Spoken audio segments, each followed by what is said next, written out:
قوم یوم پاکستان منا رہی ہے۔ سن 1940 میں آج ہی کے دن برصغیر کے مسلمانوں نے قائد اعظم رحمۃ اللہ علیہ کی قیادت میں ایک بلند حوصلے، ایک تازہ ولولے اور پھر بھرپور جذبے کے ساتھ آزادی کی جانب سفر کا آغاز کیا تھا۔ تاریخ کی کتابوں میں یہ سفر تحریک پاکستان کہلاتا ہے۔ آج ہم بات کر رہے ہیں سن 40 سے سن 47 تک کی ایک پرعزم قیادت کی، ایک قوم کی جس نے ایک سرزمین کے لیے جدوجہد کی۔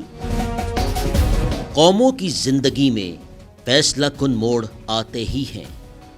زندہ قومیں اپنے عزم اور وقار کے ساتھ ان سے نبرد آزما ہوتی ہیں۔ ایسا ہی ایک موڑ بر صغیر کے مسلمانوں کی قومی زندگی میں مارچ سن 1940 میں آیا۔ قیادت اور قوم کو ایک فیصلہ کرنا تھا کہ انہوں نے آگے کیا کرنا ہے۔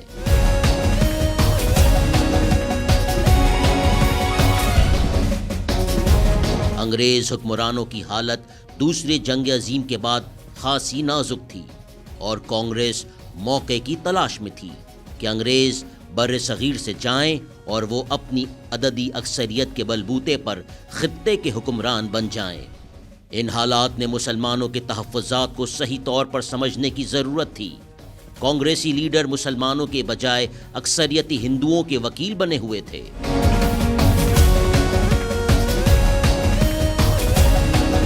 تو بر صغیر کے مسلمانوں کو ایک ایسے شخص کا انتخاب کرنا تھا جو ایک جانب کانگریس کی چالوں پر نظر رکھ سکے اور دوسری جانب انگریزوں کی رگ رگ سے واقف ہو۔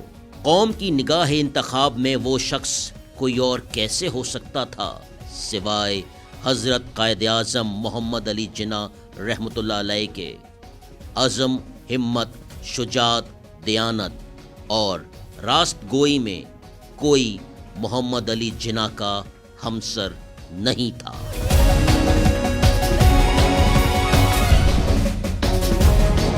بدترین سیاسی مخالف بھی مانتے تھے کہ جناح جھوٹ نہیں بولتے۔ یہ مسلم لیگ کی قیادت کا ہی نہیں، بر صغیر کے تمام مسلمانوں کی ترجمانی کے سوال کا جواب تھا جس کا کوئی اور توڑ نہیں تھا۔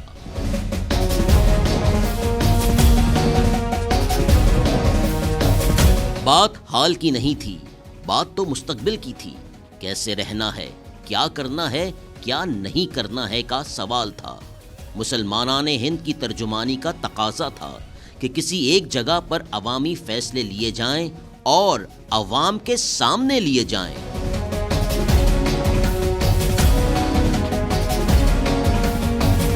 آج بھی کہا جاتا ہے لاہور جاگتا ہے تو تحریکیں اٹھتی ہیں۔ یہ معاملہ صرف آج کا نہیں، 1940 کا بھی تھا۔ آل انڈیا مسلم لیگ کا اجلاس لاہور کے منٹو پارک میں ہوا۔ منٹو پارک میں خلقت امڑ آئی تھی، تل دھرنے کی جگہ نہ تھی۔ اسٹیج این اسی جگہ لگایا گیا تھا جہاں آج اس دن کی یادگار مینار پاکستان واقع ہے۔ ایک جانب مسلم لیگی زعما اہم فیصلے لے رہے تھے، وہیں موجود عوام سے ان فیصلوں پر منظوری لی جا رہی تھی۔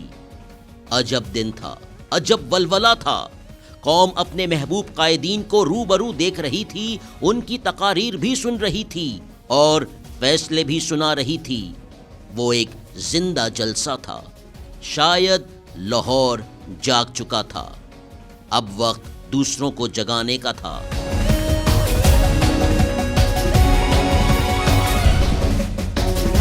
سپہر 3 بجے شیر بنگال AK فضل حق نے قرارداد لاہور پیش کی۔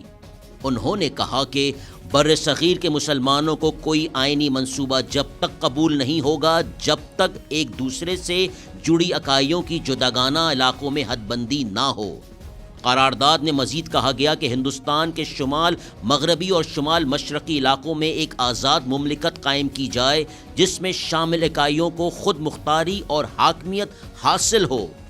چودھری خلیق الزماں، مولانا ظفر علی خان، سردار اورنگزیب خان اور عبداللہ ہارون نے قرارداد کی تائید میں مختصر تقاریر کی اور اجلاس کی کارروائی اگلے روز کے لیے ملتوی ہو گئی۔ 24 مارچ کو دن 11 بجے اجلاس کی کارروائی شروع ہوئی۔ یو پی کے نواب محمد اسماعیل خان، بلوچستان سے قاضی محمد عیسیٰ اور مدراس یعنی موجودہ چنائی سے عبد الحمید خان نے قرارداد پاکستان کے حق میں تقریریں کی۔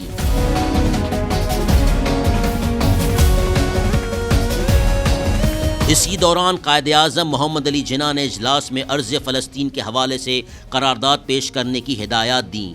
عبد الحمید بدیونی اور سید رضا علی نے اس قرارداد کی حمایت میں تقاریر کی۔ قرارداد کو فوری طور پر منظور کر لیا گیا۔ اس کے بعد آئین کی تبدیلی کے حوالے سے قراردادیں پیش کی گئیں اور ان کی فوری منظوری بھی لے لی گئیں۔ اگلے سال کے لیے مسلم لیگ کے عہدیداران کا انتخاب عمل میں لایا گیا۔ اس کے بعد قائد اعظم نے اپنا مختصر خطاب کیا۔ سن 1941 میں مدراس میں ہونے والے آل انڈیا مسلم لیگ کے اجلاس میں قرارداد پاکستان کو جماعت کے دستور کا حصہ بنا لیا گیا۔ اسی بنیاد پر تحریک پاکستان کا آغاز ہوا۔ قرارداد پاکستان کی منظوری کے بعد قائد اعظم نے جواہر لال نہرو اور گاندھی کے ساتھ مذاکرات کے کئی دور کیے، لیکن کانگریس اور آل انڈیا مسلم لیگ میں کسی سمجھوتے پر اتفاق نہ ہو سکا۔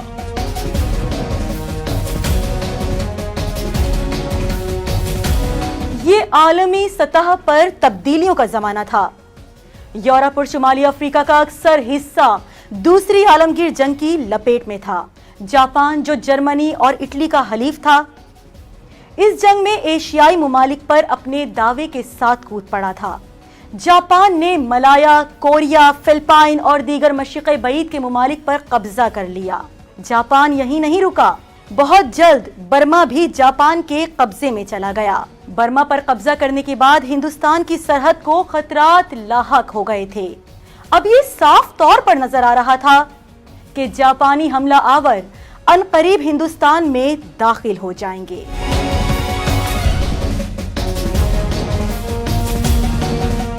مارچ 1942 میں حکومت برطانیہ نے لارڈ کرپس کو ہندوستان بھیجا تاکہ وہ ہندوستان میں موجود قیادت کے ساتھ صورتحال پر مذاکرات کریں۔ مارچ 1942 میں کرپس کمیشن اور قائد اعظم سمیت دیگر رہنماؤں کے درمیان مذاکرات کے طویل دور ہوئے۔ کانگریس کرپس تجاویز پر ناراض تھی۔ لارڈ لنتلتگو کے طرز عمل نے جلتی پر تیل کا کام کیا۔ سرحدی صورتحال کے بعد ہندوستان چھوڑ دو انگریزوں کا نعرہ لگا دیا۔ تاریخ میں یہ واقعہ کوئٹ انڈیا موومنٹ کے نام سے جانا جاتا ہے۔ گاندھی نے خود اس تحریک کو اعلانیہ بغاوت سے تعبیر کیا۔ انگریزوں نے کانگریسی لیڈرز کو گرفتار کر کے نظر بند کرنا شروع کر دیا، جس پر جگہ جگہ فسادات پھوٹ پڑے، ریل کی پٹریاں اکھاڑ دی گئیں۔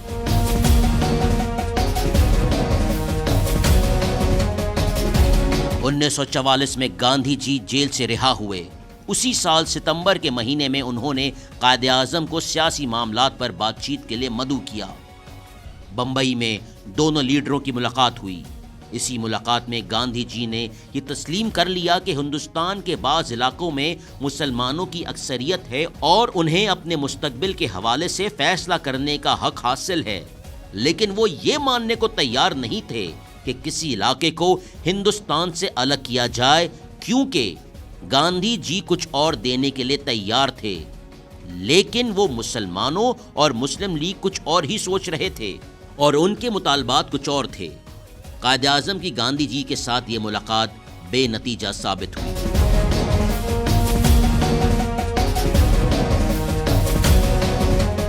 ستمبر 1945 کو کانگریس نے ایک قرارداد منظور کی جو اکھنڈ بھارت کی قرارداد کہلاتی ہے، جس کا بنیادی نقطہ ہی یہی تھا کہ ہندوستان کا کوئی حصہ انڈین یونین سے علیحدہ نہیں ہو سکے گا۔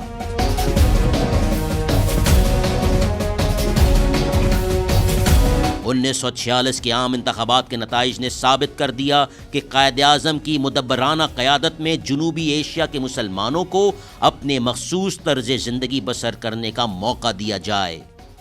مارچ 1947 میں لارڈ ماؤنٹ بیٹن کو وائسرائے ہند بنا کر ہندوستان بھیجا گیا۔ 3 جون 1947 کو تاج برطانیہ نے ہندوستان کے حوالے سے اعلان کیا، وہ ہندوستان کو آزاد کر دیں گے۔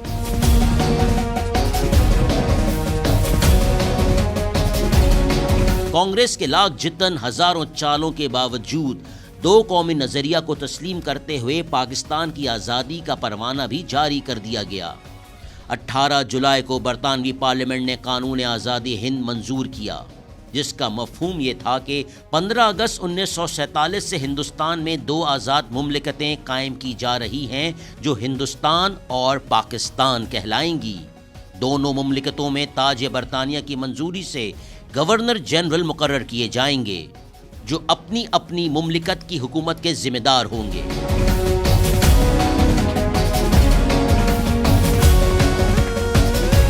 7 اگست کے دن قائد اعظم محمد علی جناح رحمۃ اللہ علیہ governor general lord Mountbatten کے خصوصی ڈکوٹا طیارے میں بیٹھ کر دہلی کے پالم ایئرپورٹ سے کراچی کے ہوائی اڈے ماڑی پور پہنچے، جہاں عوام کا ٹھاٹے مارتا سمندر قائد اعظم زندہ باد کے نعرے لگاتا ہوا امڑ آیا۔ اس میں اپنے محبوب قائد سے اس قوم کا پیار دیکھا جا سکتا تھا۔ 11 اگست 1947 کو قائد اعظم نے کراچی میں دستور ساز اسمبلی کے اجلاس میں شرکت کی۔ اسی اجلاس میں اتفاق رائے سے دستور ساز اسمبلی کا صدر منتخب کر لیا گیا۔ اس موقع پر قائد نے خطاب فرمایا، جس میں دستور ساز اسمبلی کے مقاصد کا تعین کیا گیا۔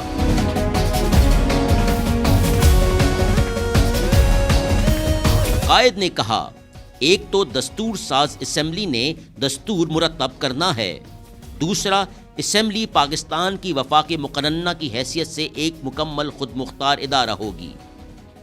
مذہبی رواداری کے حوالے سے آپ نے تقریر میں کہا، آپ آزاد ہیں اپنی مسجدوں میں جانے کے لیے، مندروں میں جانے کے لیے، غرض کسی بھی عبادت گاہ میں جانے کے لیے۔ آپ کا تعلق کسی بھی مذہب، ذات یا عقیدے سے ہو، ریاست کا اس سے کوئی سروکار نہیں۔ مذہب ہر فرد کا ذاتی معاملہ ہے، ریاست کے لیے ہر مذہب کے لوگ برابر کے شہری ہوں گے۔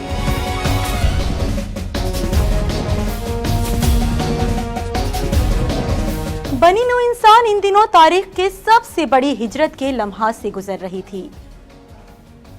13 اگست کی شام وائسرائے ہند سر لارڈ ماؤنٹ بیٹن اپنی اہلیہ کے ہمراہ کراچی پہنچے۔ رات 11:55 پر لاہور میں واقع سرکاری ریڈیو اسٹیشن سے اہم اعلان کچھ اس طرح نشر ہوا: یہ آل انڈیا ریڈیو لاہور ہے، آپ ہمارے اگلے اعلان کا انتظار کیجئے۔ یہ ریڈیو پاکستان لاہور ہے، آپ کو پاکستان مبارک ہو۔ یہ جملے جو اس نو تعمیر شدہ ریاست کے باشندوں نے سنے، اب ایک آزاد قوم کی حیثیت سے سفر کا آغاز کر چکے تھے۔ اگلے دن 14 اگست کی صبح دستور ساز اسمبلی میں اہم اجلاس ہوا، جس میں قائد اعظم محمد علی جناح رحمۃ اللہ علیہ نے پاکستان کے پہلے گورنر جنرل کی حیثیت سے خطاب کیا، جبکہ اسی اجلاس میں مہمان خصوصی لارڈ ماؤنٹ بیٹن نے بھی خطاب کیا۔